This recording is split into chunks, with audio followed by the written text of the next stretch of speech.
तो फाइनली हम यहाँ पर क्या देखने वाले हैं, फाइनली हम देखने वाले हैं क्लास 10th के एनसीईआरटी का मैथ, जो कि एक्सरसाइज हमारा 6.5 है। यहाँ पर जो इस चैप्टर में 3 थ्योरम्स थे उसको हमने यहाँ पर जान लिया है। देन अब जो हमारे पास 4-5 एग्जाम्पल्स है उसको हम लोग देखेंगे, ताकि जो भी थ्योरम्स हमने पढ़ा है वो जो कॉन्सेप्ट है और ज़्यादा क्लियर हो जाए। देन हम चलेंगे एक्सरसाइज पे, वहाँ पर हम बहुत सारी बातें, बहुत सारी क्वेश्चन करने वाले हैं। तो पहले नंबर का जो प्रश्न है वो दिया हुआ है आकृति 6.48 के बारे में बात किया गया है। ये जो आकृति दिख रहा है तुमको, ये तुम्हारे एनसीईआरटी के बुक में 6.48 नंबर का चित्र है, आकृति है।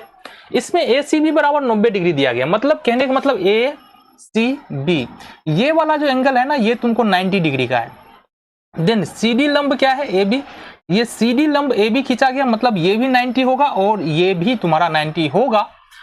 हमको सिद्ध क्या करना है, BC का स्क्वायर बट्टे में AC का स्क्वायर BD बट्टे AD, ये हमको सिद्ध करना है। देखना जरा, BC का स्क्वायर यहां पर देखेंगे, BC का स्क्वायर बट्टे में आएगा हमारा AC का स्क्वायर बट्टे में BD बट्टे AD आएगा। देखो ऐसे अगर हम देखेंगे तो बहुत ज्यादा समझ में नहीं आने वाला है। जब क्वेश्चन करेंगे आगे चलेंगे तो बातें क्लियर होती चली जाएगी और तुमको समझ में आता चला जाएगा। तो यहां पर हम देख लेते हैं, सबसे पहले गिवन क्या है हमारे पास, गिवन क्या है, गिवन है त्रिभुज ABC में कोण C बराबर 90 डिग्री है। अब चूंकि C बराबर 90 डिग्री दिया है, अब किसी भी त्रिभुज के अंदर में अगर एक कोण 90 डिग्री का है, मतलब वो जो त्रिभुज है वो राइट एंगल ट्राइंगल है, समकोण है, तो जाहिर सी बात है समकोण, इसका मतलब AB हमारा कर्ण हो जाएगा। देन एक बात और यहां पर दिया हुआ है जो है हमारा CD लंब AB। बहुत बढ़िया, सिद्ध क्या करना है और जरा हम इसके बारे में बात करते हैं। सिद्ध क्या करना है, सिद्ध करना है हमको BC का स्क्वायर बट्टे में AC का स्क्वायर बराबर BD बट्टे AD, जैसा कि तुम्हारे प्रश्न में दिखा हुआ है। प्रमाण देख लेते हैं जी, प्रमाण देख लेते हैं। तो गौर से देखना, अगर हम बात करें त्रिभुज CAB में, त्रिभुज CAB तथा त्रिभुज DAC में, त्रिभुज DAC में, ठीक है।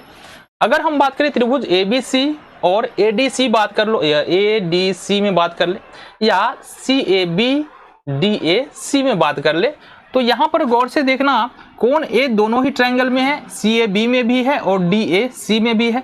इसका मतलब कोण A जो है हमारा आ जाएगा उभयनिष्ठ। क्या आ जाएगा, उभयनिष्ठ आ जाएगा। पहली बात निकल के आया। दूसरा, कोण C बराबर हो जाएगा तुम्हारा कोण ADC, ये दोनों 90 डिग्री का है। कोण C जो है वो गिवन है, हमारा प्रश्न में ही दिया हुआ है, कोण C जो है वो कितने डिग्री का है, 90 डिग्री का है।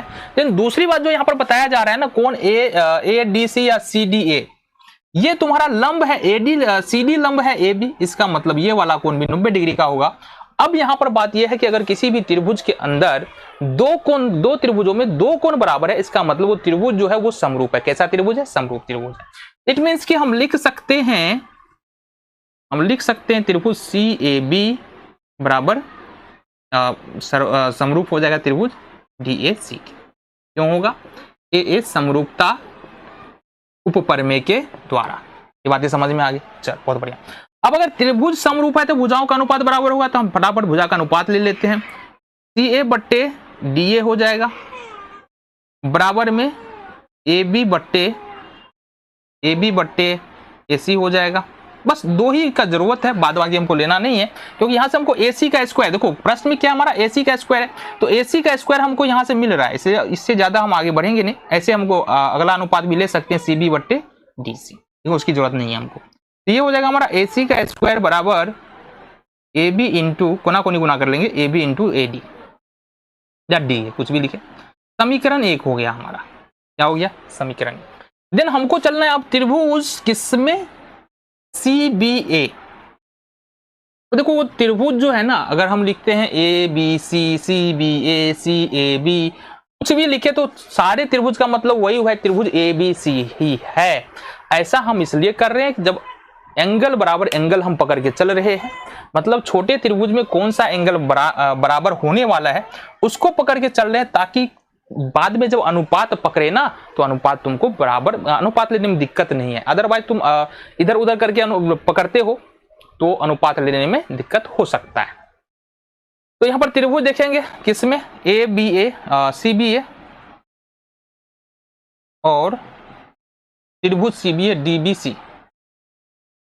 तो अगर इस दोनों त्रिभुज में देखेंगे तो कोण B दोनों ही में है, CBA में भी कोण B और DBC में भी कोण B, तो कोण B दोनों ही ट्रायंगल में है, तो ये है हमारा उभयनिष्ठ।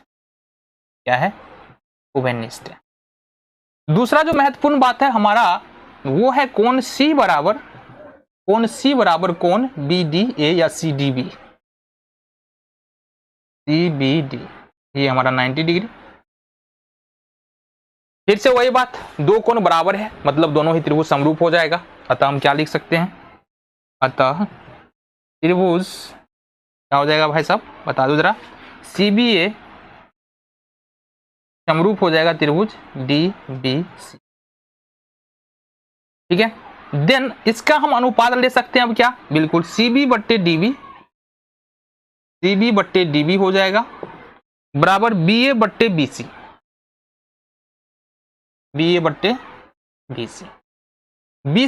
BC का स्क्वायर हो जाएगा, देन हमारा हो जाएगा AB इंटू BD। समीकरण 2 हो गया। ये क्या हो गया? समीकरण 2 हमारा निकल के आ रहा है। अब क्या करना क्या है? समीकरण 2 में 1 से भाग दे देंगे,